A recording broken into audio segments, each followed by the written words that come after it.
Hoy tocamos nuevamente el tema del abuso sexual a una niñita y por su propio padre. Apenas llevamos 6 episodios de Enfoque F y de ellos la mitad son de abuso sexual a una menor por adultos de más de 40 años de edad. Lo más terrible es que los abusadores sexuales son familiares directos de las niñas. Y solo de estos 3 casos podemos hacer ya estadísticas y no son nada halagadoras. De las 3 niñas violadas por su familiar, los 3 agresores disfrutaron o disfrutan de total impunidad. Como si violar a una niñita no fuera delito. Así estamos de mal. El periódico La Jornada publicó recientemente que en nuestro país, aquí en México, cada año alrededor de 5 millones de niñas y niños son víctimas de abuso sexual, según la OCDE, la Organización para la Cooperación y el Desarrollo Económicos. Tenemos pues un campeonato mundial y lo dice la OCDE. En fútbol no somos campeones mundiales, en básquetbol tampoco, pero sí en abuso sexual a niños y niñas. Ahí nadie nos gana. Es un dato para que nos dé un poco de vergüenza como país, como México, como hombres, pero obviamente a quienes debería avergonzar directamente ni se ruborizan. El colectivo contra el maltrato y abuso sexual infantil nos dice, sin embargo, que esta cifra de 5 millones no es realista o es poco realista porque solo es denunciado 1 de cada 100 casos de abuso sexual infantil. Estas cifras hablan del grave problema que estamos viviendo a escala nacional. Los principales agresores se encuentran en casa, en el seno familiar. Son padres biológicos, son padrastros, hermanos, abuelos, tíos, sobrinos, primos.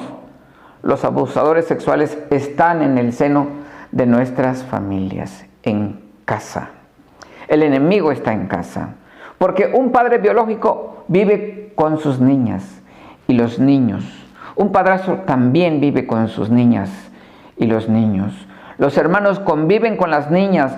Los abuelos suelen vivir con sus nietos o uno mismo se los lleva para que ellos los cuiden allá en su casa. Y a la casa también suelen llegar los tíos, primos, suelen llegar de visita, los invitamos.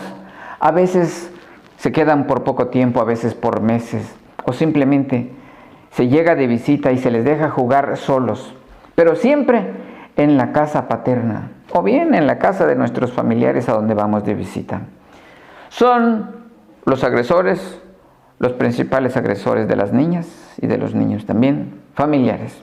El Consejo Ciudadano de la Ciudad de México dio a conocer, siempre según La Jornada, que los principales agresores sexuales de los niños son familiares, pero luego están, óiganlo, los maestros.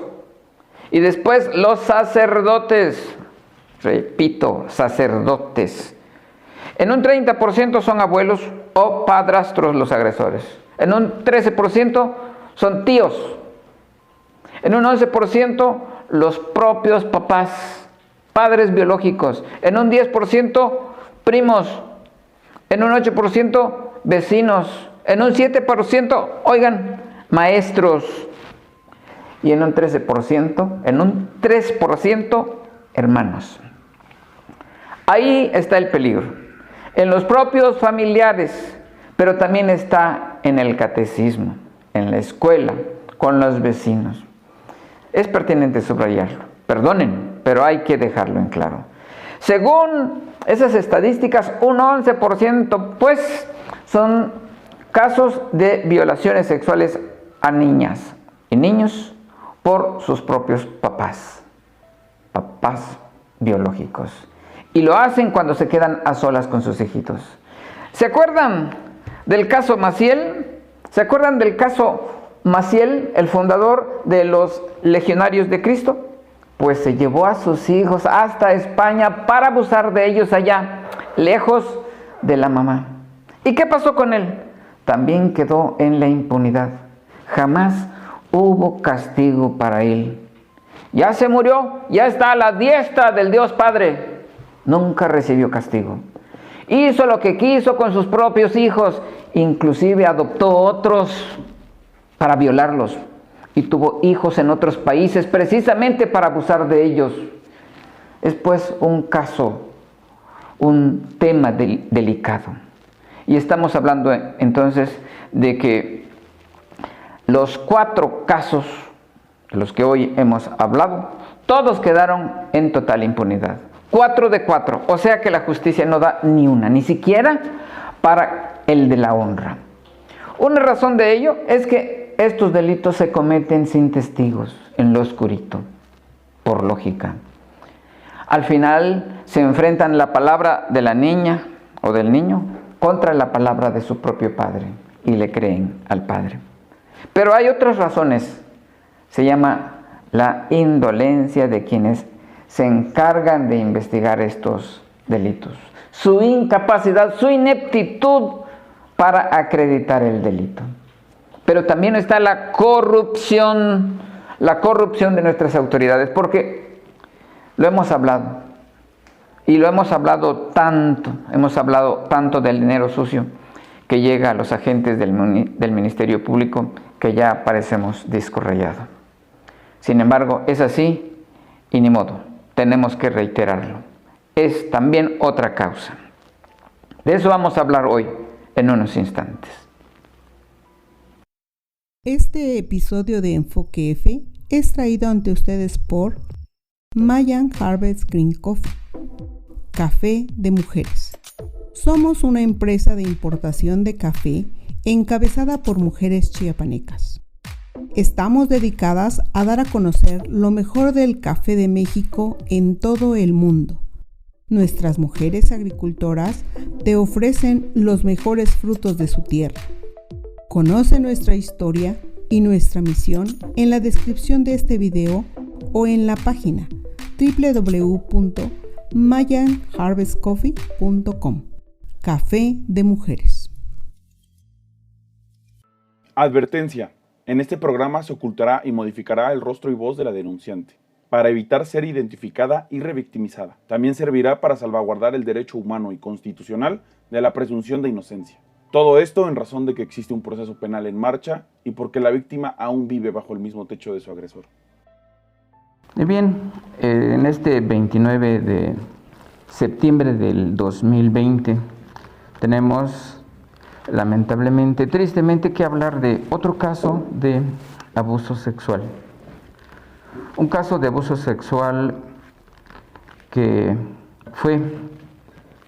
ocurrió dentro del hogar de una niña. El agresor, increíblemente, fue el papá. Y fue durante mucho tiempo, fueron durante muchos años las agresiones a su propia hija. La idea de traer estas historias es dar a conocer el peligro latente que existe alrededor de las niñas y de los niños. Desafortunadamente, el hogar no es el lugar más seguro para las niñas, para los niños, inclusive tampoco para las madres de estos niños, de estas niñas.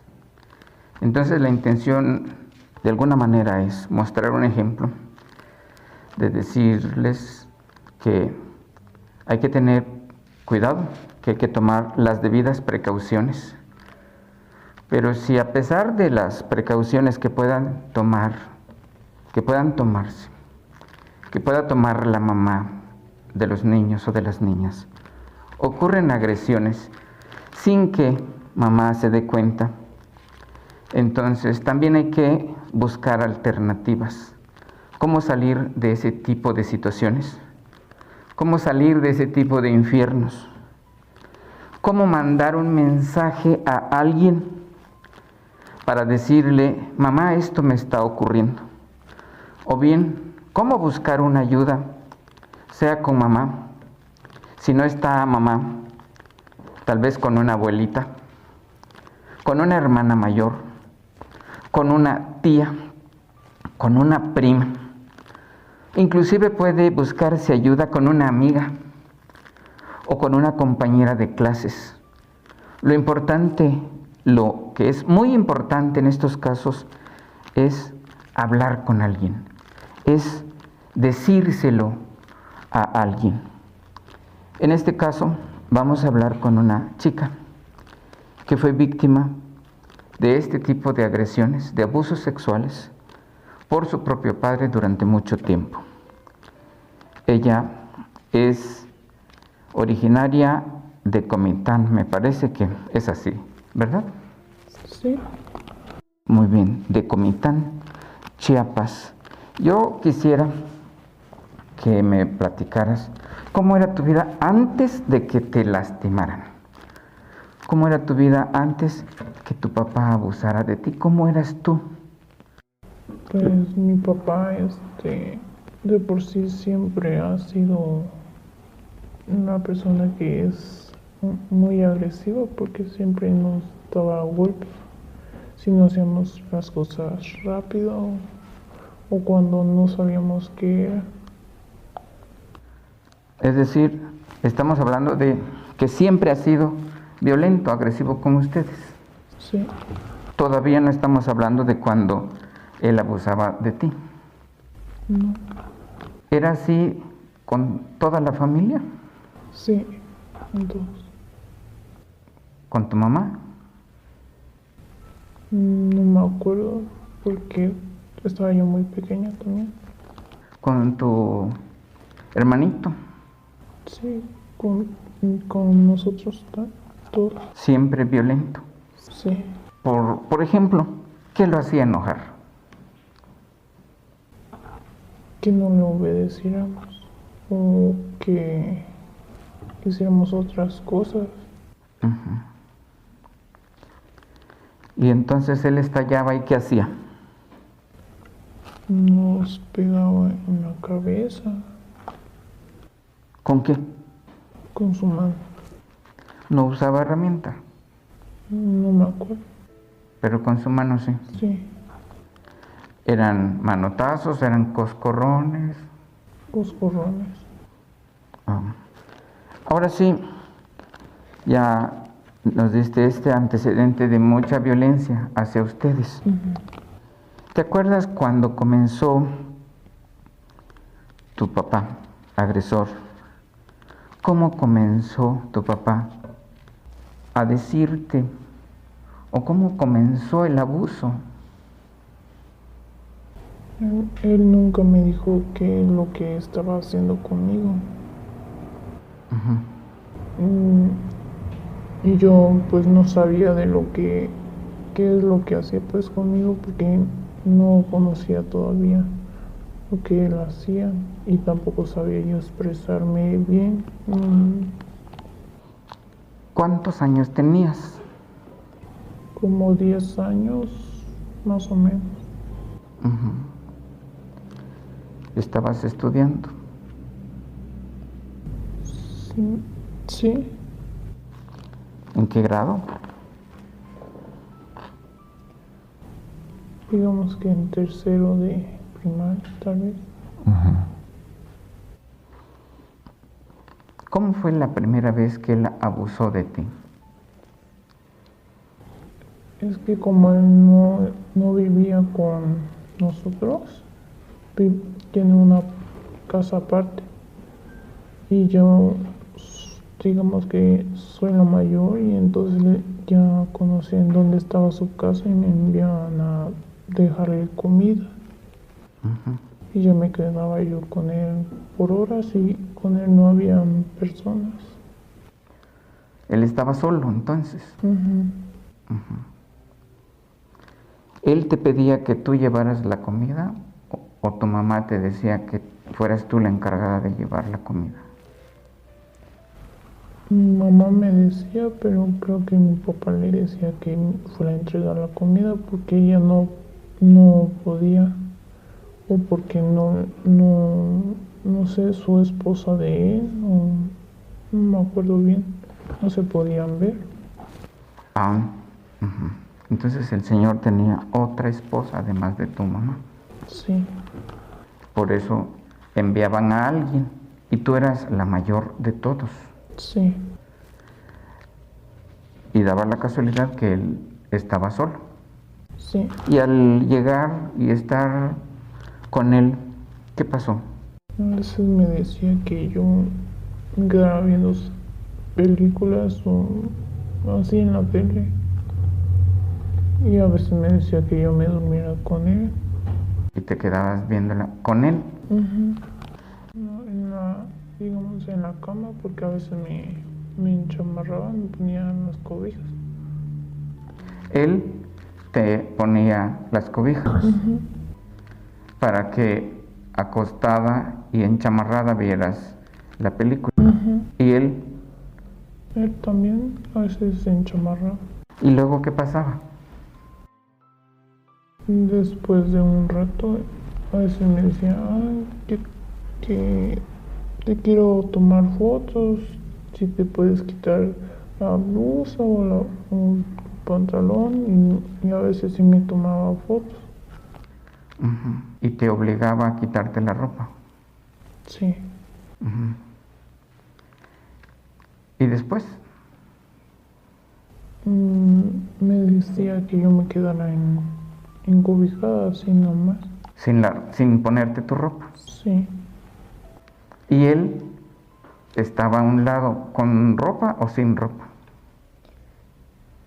estaba con ropa, pero después se enchamarraba, pero se quitaba su ropa y eso no me decía que me iba a abrazar, Ujú, que yo me durmiera. ujú. Que te durmieras en sus brazos. Ujú. Esto antes de que él te violara. Sí, ¿Y cómo fue el día de la violación? ¿Te acuerdas un poco? es que me decía que yo me enchamarrara y ya no tenía yo ropa, porque él me la quitaba y ya él se quitaba su ropa, ¿ves? Ujú, O solo el pantalón sí.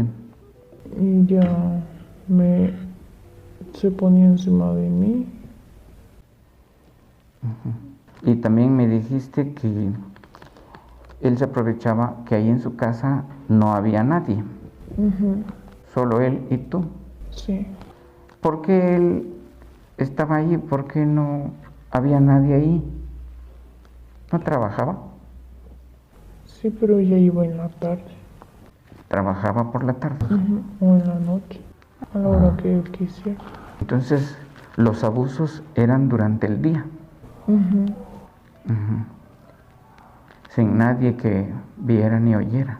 Sí, ¿Cuánto tiempo pasó entre la primera vez que ocurrió el abuso? ¿Cuánto tiempo pasó para que te regresaras o te diera permiso de salir hacia donde estaba tu mamá? tal vez 2 horas. Tu mamá estaba en su casa Ujú. y cuando llegaste 2 horas después ya no estabas llorando. No, Tu papá no te decía, no debes llorar. O tal vez te decía, esto que estamos haciendo no lo debe saber nadie. ¿Algo te expresaba así? sí, me decía que era un secreto, que yo no lo contara.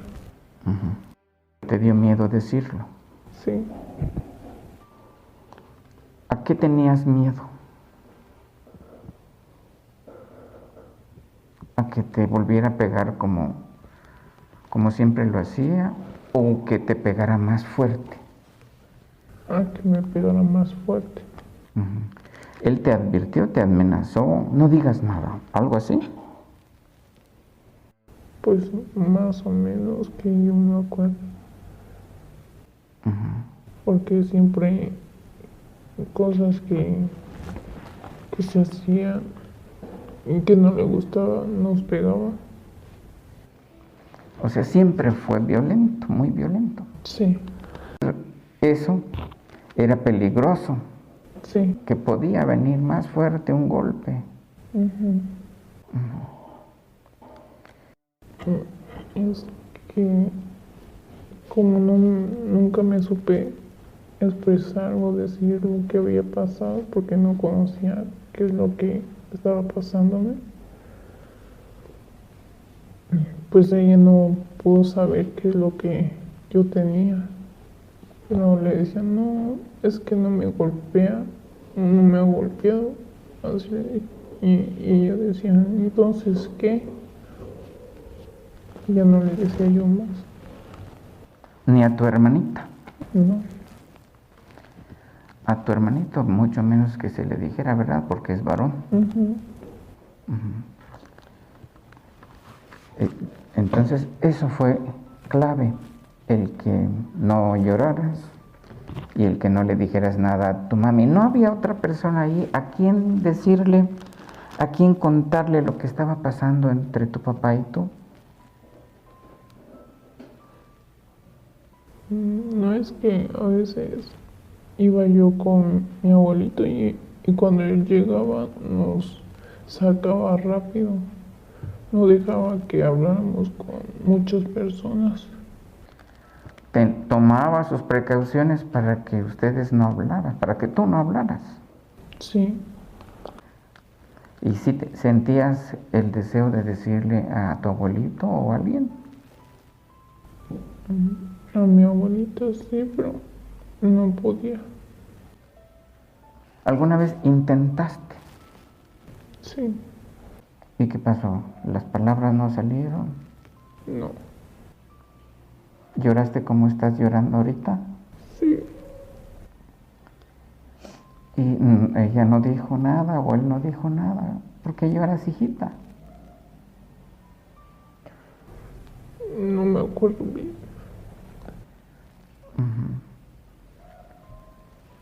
Ante tu mamá no lloraste del mismo modo como con tus abuelitos. No me acuerdo, no me acuerdo.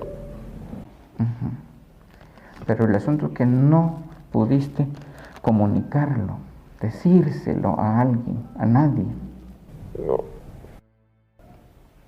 Está bien.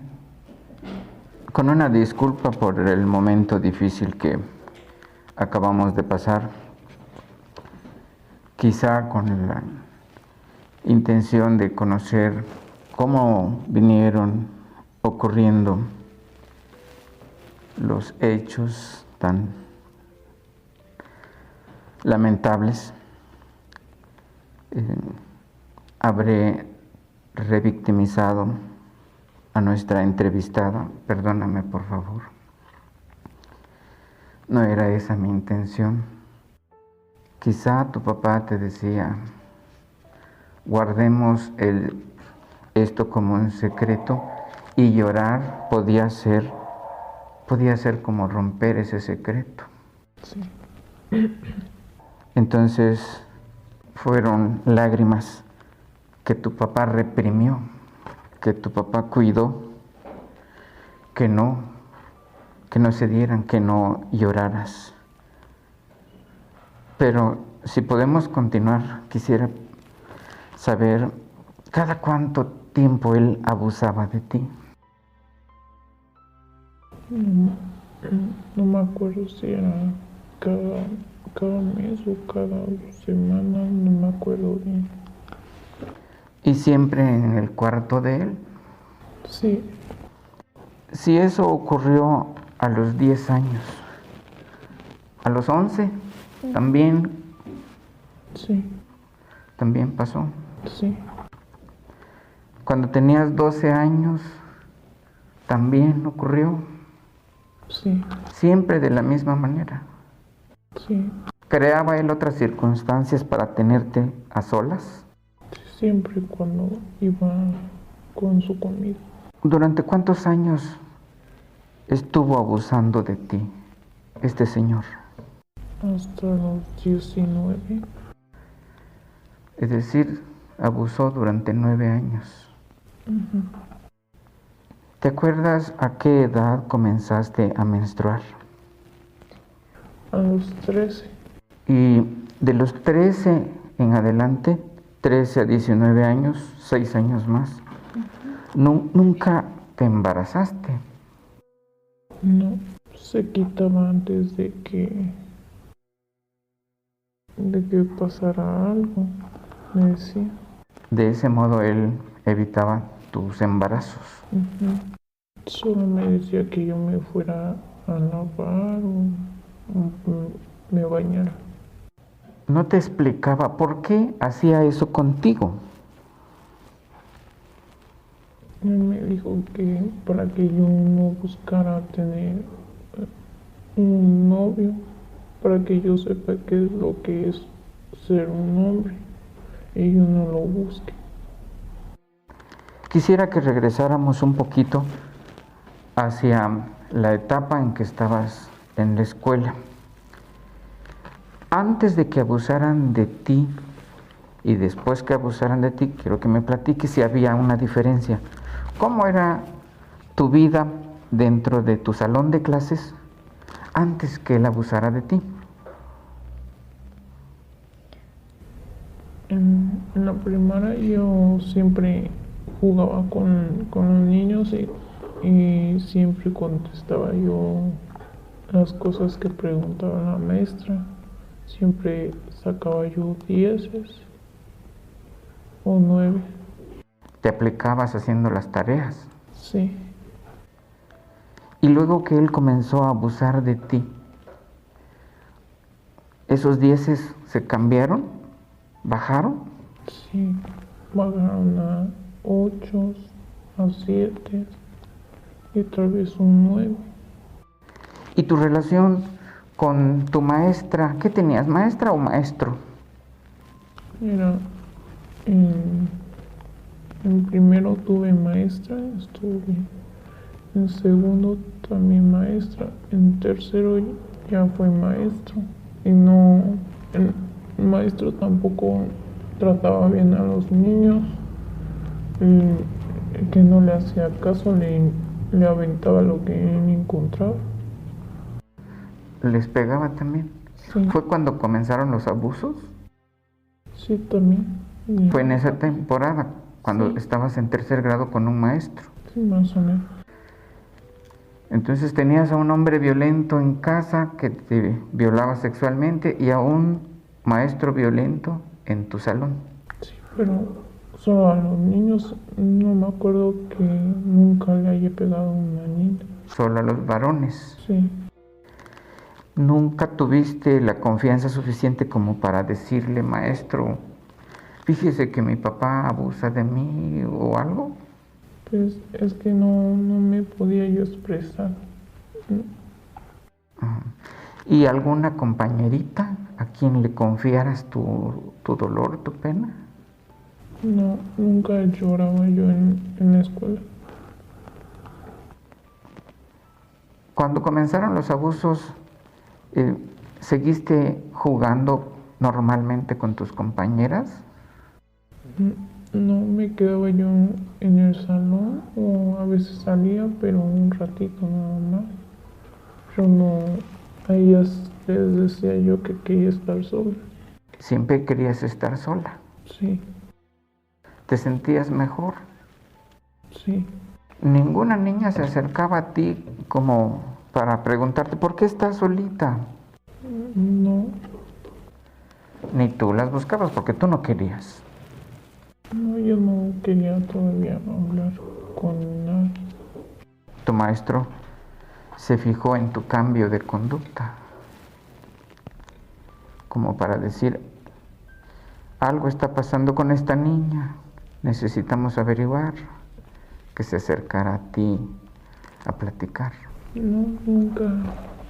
¿No los mandaban a llamar tampoco a reuniones de padres de familia, tu mamá, tu papá? Mi mamá iba, pero los maestros no decían nada de los que se portaran mal, o no, los que se portaban bien no decían nada. Como yo solo copiaba las cosas o sí entregaba la tarea, pero a veces no la entregaba, no había tanto problema. Solo los que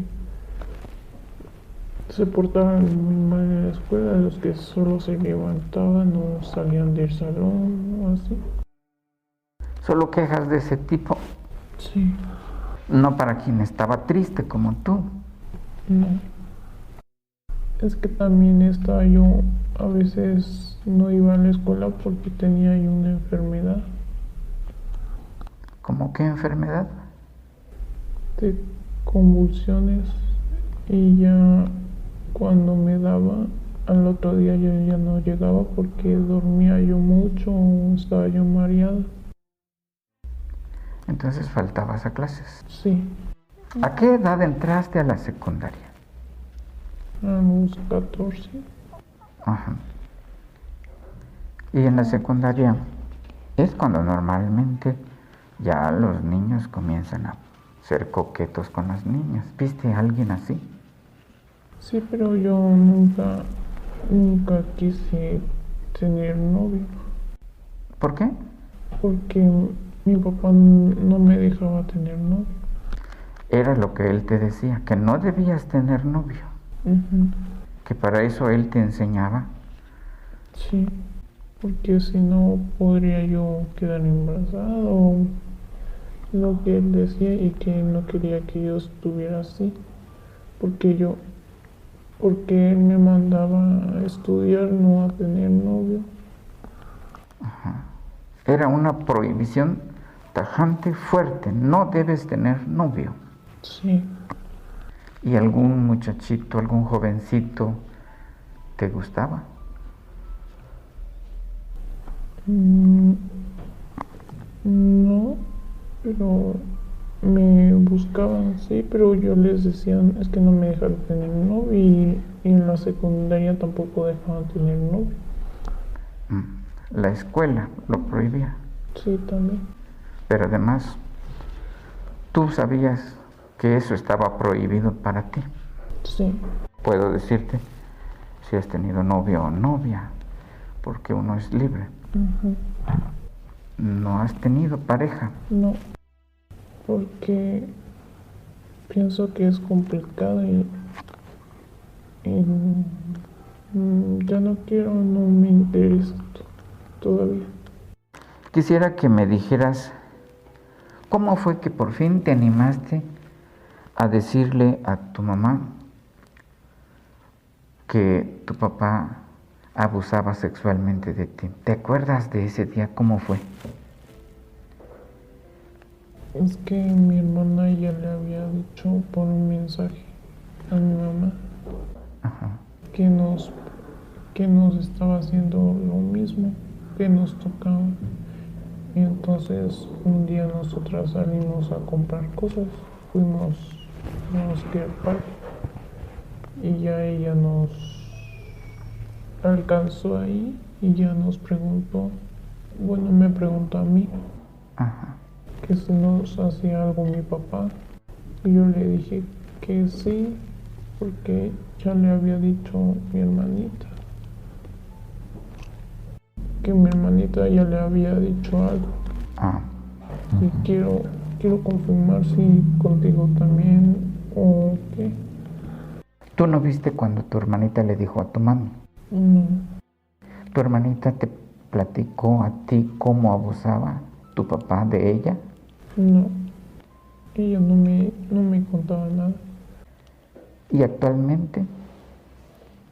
No me cuenta nada. Ella solo le dijo a tu mamá y entonces de ahí surgió la inquietud de ella para preguntarte. Sí, ¿Te dio pena? sí, Ajá. Y por eso no quisiste contarle más. No, por eso no quisiste llorar. ujú. ¿Y cuándo decidieron ir a contarle a una autoridad para que castigaran a tu papá? ¿Te acuerdas cuántos años tenías cuando decidieron? Vamos a decirle a alguien, vamos a decirle a un policía, al gobierno, que está un señor abusando de nosotros y es nuestro papá. Fue en enero 2018, más o menos. Enero 2018. ¿Te acuerdas a dónde fueron? ¿A quejarse, a denunciarlo? Sí, a la fiscalía. Ajá. Sí, ¿Quiénes fueron? Yo con mi mamá y mi hermana y un tío. Ajá. ¿Y quién los atendió? Me atendió una licenciada Claudia y un psicólogo. ¿Y qué pasó ahí? ¿Qué ocurrió? ¿Qué platicaste con la licenciada? Lo que me había pasado dentro de todos estos años. ¿Te hizo muchas preguntas?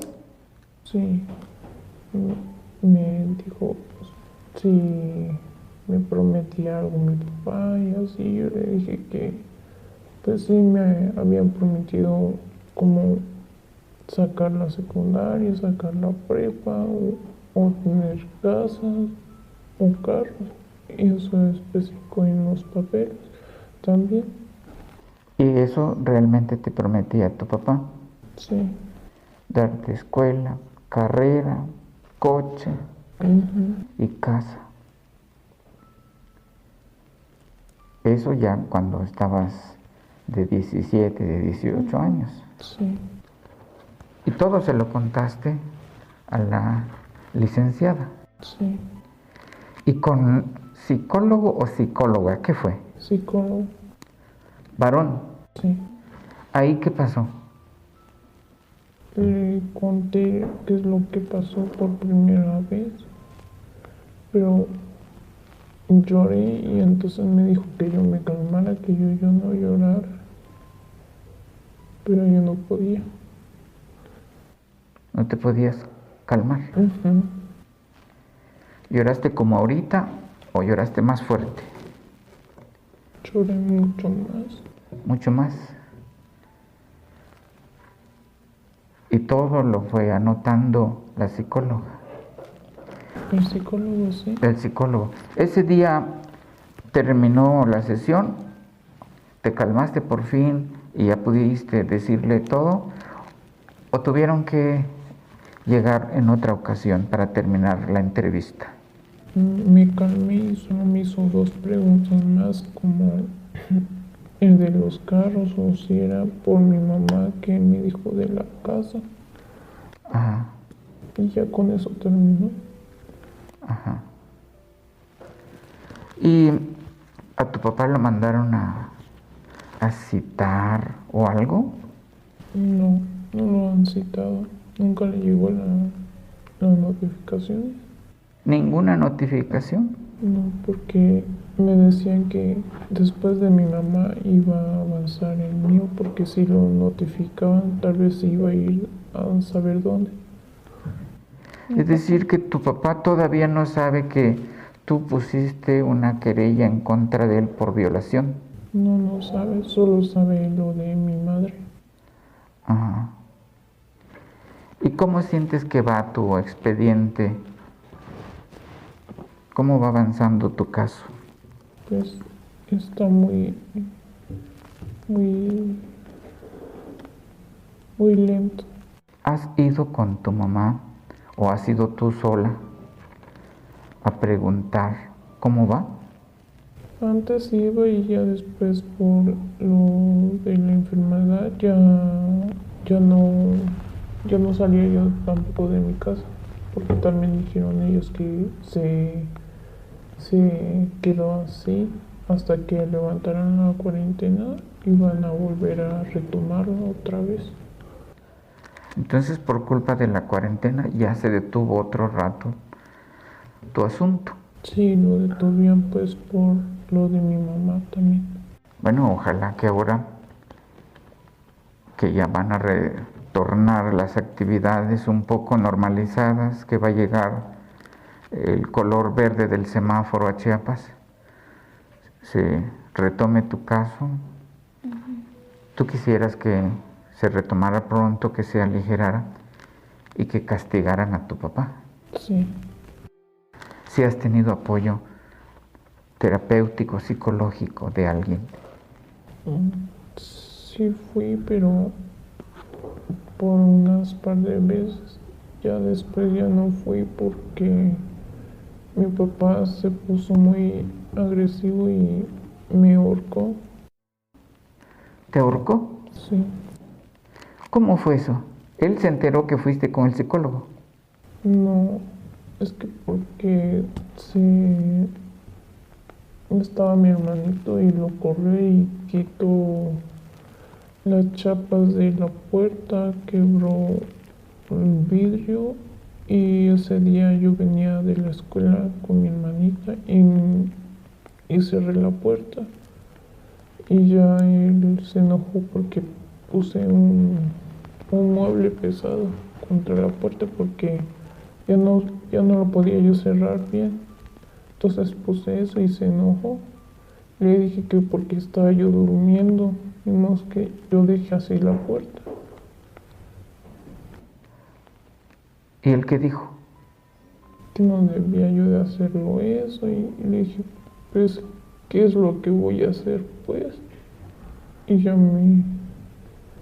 se enojó y me pegó y me dijo que me iba a matar. Que te iba a matar. ¿Y lo intentó? Sí, ¿Cómo? ¿Cómo intentó matarte? pues me ahorcó, me agarró el cuello y sí, casi ya no podía yo respirar. Yo lo quise empujar y mi hermanita solo gritaba, pero yo antes que se acercara a él o antes que me hiciera algo, le dije a ella que se quedara ahí, que llamara a la policía. Y entre eso me estaba matando. Ajá. ¿Y cómo te salvaste? No sé si porque había vidrio en el piso y lo empujé y casi se cae. Ajá. Ya de ahí me separé de él ¿Y te fuiste para dónde? para otro cuarto. ¿Y te aseguraste que no pudiera entrar? ¿Cerraste? Sí, es que creo que pasé en otra ventana y estaba alto. Ajá. Por ahí te escapaste, por la ventana. Sí, Por la ventana entraste al siguiente cuarto. sí. ¿Y tu papá dónde se quedó? ¿No pudo subir ahí? Ya no, ya después se quedó en el patio. Los que escucharon ya solo bajaron a ver porque tengo medios hermanos. Ajá. Pero no me hicieron caso a mí, ni porque estaba yo llorando, ni porque tenía todavía todo lo rojo en mi cuello. Estaban las marcas. Ujú. ¿Y tu hermanita sí llamó a la policía? Sí, o no me acuerdo si a mi mamá, Ajá. ¿Y llegaron? parece que no, No llegó nadie. no. Entonces ya al otro rato me fui ya él me dijo, voy a vender tu moto, y no sé, así me dijo. Entonces, como tenía yo otra llave de mi moto y tenía la llave del portón, entonces saqué mi moto despacio y me fui a la fiscalía ese mismo día. Ajá.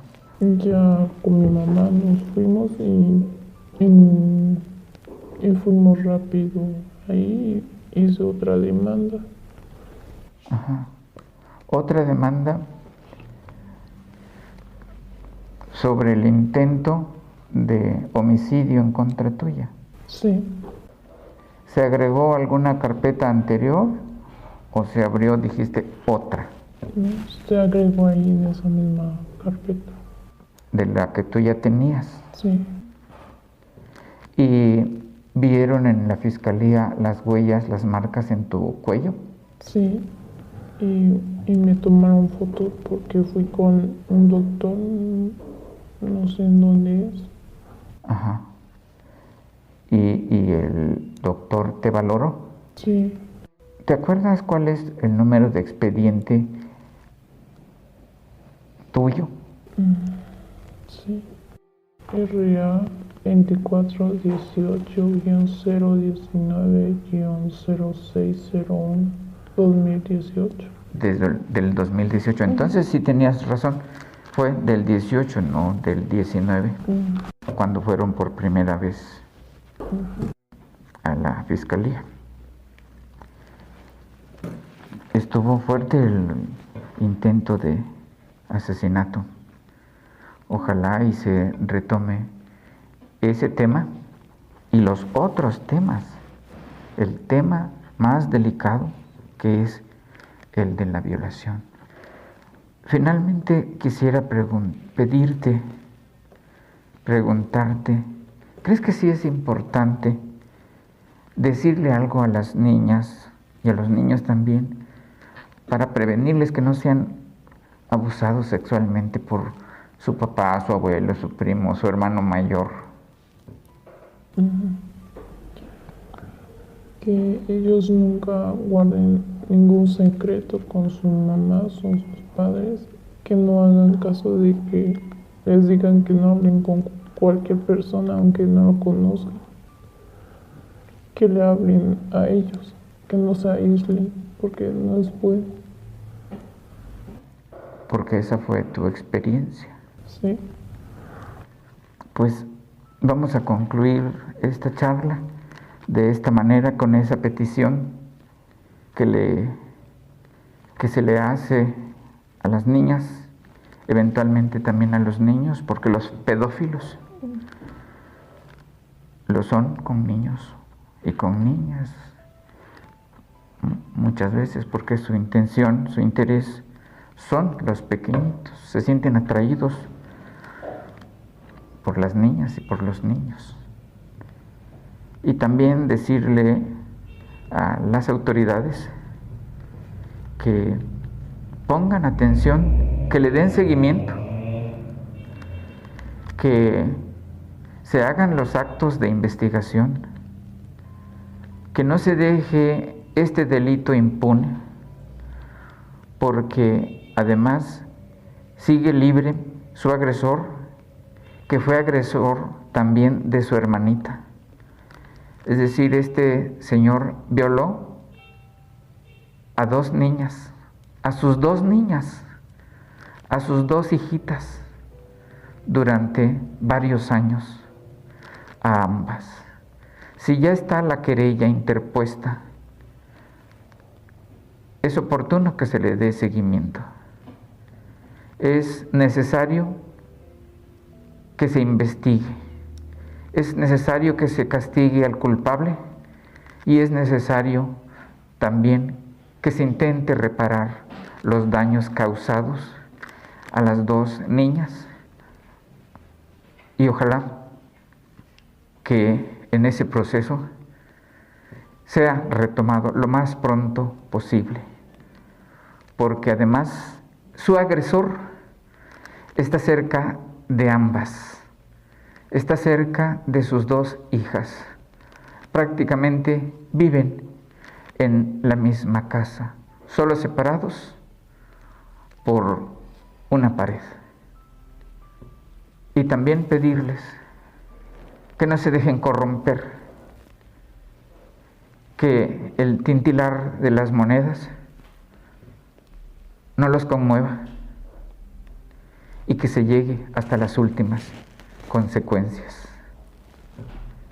Muchas gracias. El caso de esta niña fue terrible. Su padre abusó de ella desde antes de los 10 años, pero sus recuerdos comienzan aproximadamente a esa edad. Más o menos, dijo ella, más o menos 10. Fue un hombre muy violento con toda la familia, y ese es un dato que se debe tomar en cuenta para las otras madres de familia. Si su esposo es golpeador e impone un clima de terror, quizás sea por estrategia para cometer 1 y 1000 abusos, como el abuso sexual a sus propios hijos, a sus propias hijitas. ¿Cómo se va a atrever una criatura a acusar a su propio papá? ¿A quién se va a atrever a acusar? ¿A su papá? ¿Al que le da de comer? ¿A quien le compra juguetes? ¿A quien la abraza? ¿A quien le compra dulces? Es algo difícil. ¿Y cómo se va a atrever a acusar a su propio padre si éste es muy violento? Si les pega por cualquier cosa y lo hace sin piedad. Pues no, es exponerse más a los golpes, es exponerse más a la violencia. Si el padre la golpea hasta por ver una película, ¿cómo irán a hacer los golpes si se atreve a acusarlo de violación sexual? La niña, o en su caso el niño, esperan lo peor. Por eso el silencio. De ahí viene el silencio, de ahí viene el miedo a hablar, inclusive el miedo a llorar. Por eso la acusación no llegó a la Fiscalía General del Estado rápidamente. Pero lo peor ha sido que en la Fiscalía Fronterizo Sierra, no se le cree o no se le ha creído. En lugar de investigar con perspectiva de género, se ha venido investigando con prejuicios y también con discriminación, o quizá bajo el sempiterno esquema de la corrupción, de los billetes. ¿Qué dijo la víctima en este caso? Que en el Ministerio Público les han venido diciendo que primero van a resolver la carpeta de investigación sobre violencia familiar de su mamá y después el de ellas. ¿Cuál de los dos delitos es más grave según nuestras leyes? ¿El de violencia familiar o el de pederastia? ¿El de violencia familiar o el de violación sexual? Esta niña rompió en llanto en 2 ocasiones. También lo hizo ante el psicólogo que la entrevistó para la valoración victimológica. Y ni su llanto, nada ha servido para su causa. Al no juzgarse con perspectiva de género en la Fiscalía, se piensa que las lágrimas de la víctima son lágrimas fingidas, son lágrimas que pretenden un fin ajeno a la justicia. Al no juzgarse con perspectiva de género en la Fiscalía, se piensa que las lágrimas de la víctima fueron inducidas por la madre, que quizá quiera vengarse de algo. Y encima viene la pandemia a entorpecerlo todo. Y como se trata de una víctima pobre, sin dinero, sin apellidos de abolengo, sin un padre que despache en un palacio, pues se le niega la justicia. La carpeta de investigación de este caso lleva integrándose 2 años, 2. Y después de 2 años no se termina de integrar. Justicia retardada es justicia denegada. Para ese asqueroso violador de sus propias hijas, para ese asqueroso pederasta, no va a haber castigo alguno, porque además ya tiene 70 años de edad. Y este pederasta es violador de niñas, este violador convive todavía con sus hijas y las espía cuando se bañan. Y este pederasta además les aplica violencia económica y violencia patrimonial. Pero no solo eso, también ha intentado asesinarlas. Al menos lo intentó con la víctima que entrevistamos aquí hoy, hace un instante. Y la víctima nuevamente acudió ante la Fiscalía, la Fronterizo Sierra, y no pasó nada. Otra vez no pasó absolutamente nada. ¿Se habrá abierto una carpeta de investigación por intento de feminicidio? ¿Por tentativa? Por lo menos. La víctima llegó con las marcas de las manos en el cuello, mostrando cómo las manos de su padre estaban en su cuello, cómo intentó estrangularla y no pasó nada. Quizá la abrieron por lesiones, pues son lesiones que sanan en menos de 15 días y que además no ponen en peligro la vida ni la función. Es lo que siempre escribe en su dictamen pericial el médico legista. El problema no es la lesión, el asunto es la intención. Porque si la menor no hubiera logrado escaparse, luchando por su vida, quizá ya estuviera muerta. Y hasta entonces, o quizá ni entonces, este padre degenerado habría sufrido castigo alguno. Las 2 niñas violadas por su padre biológico, ese monstruo que pertenece al 11% de los padres violadores de sus propias hijas, ellas siguen viviendo bajo el mismo techo. Lo ven a diario, son violentadas a diario, son revictimizadas a diario y la Fiscalía General del Estado sigue sin hacer nada, tristemente. Y así van a seguir, sin hacer nada, a menos que nosotros como sociedad los presionemos, a menos que nosotros desde Enfoque F los denunciemos. Les recuerdo, ustedes no van a poder comprar mi silencio. Enfoque F va a seguir denunciando su ineptitud y su corrupción, al menos hasta que haya justicia. Justicia para las mujeres violentadas. Por eso te pido a ti te pido que nos apoyes. ¿Cómo nos puedes apoyar? Dándole like a nuestra página de Facebook, suscribiéndote a nuestro canal de YouTube y compartiendo este video con tus amigas y tus amigos.